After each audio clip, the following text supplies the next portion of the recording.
এখানে বলৎকার হয়েছে, মেয়েকে ধর্ষণ করছে, মেয়েকে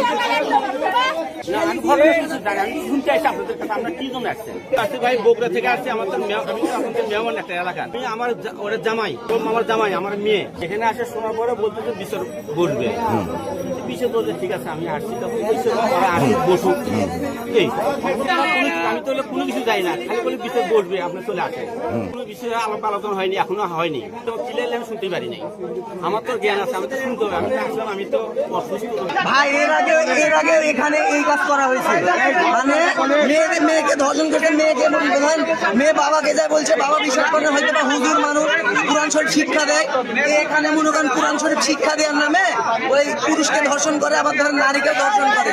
নারীর বিষয়টা ধরেন পালাইছে, হুজুর পালাইছে, টাকা খাইছে, ঘুষ খাইছে, খাই দেয়, মামলাটা এখানে ডিসমিস হয়েছে। কিন্তু আমরা কিন্তু চাই না কিন্তু এই মাদ্রাসা এখানে যাচ্ছে, মাদ্রাসা এখান থেকে হটাই দিবে আর ওই হুজুরের জেল দিতে। এখানে বলৎকার হয়েছে এবং ছেলে যার সাথে বলৎকার হয়েছে ওর পিতা সহ কয়েকজন এসে জিআই পাইপ দিয়ে মারিছে হুজুরে। মারার পরে 40,000 টাকা কন্ট্যাক্ট হয়, 30,000 নগদ ক্যাশ দিয়েছে। এই অভিযোগটা যেই ছেলের সাথে ঘটনা ঘটেছে চাচা এসে এই গ্রামের যারা মাথা মুরব্বী তাদেরকে জানায়। ঘটনা কয়েকদিন আগে। এখন এই বিষয়টা আমরা বসেছি আজকে যে ভাই এটা গ্রামের বিষয়।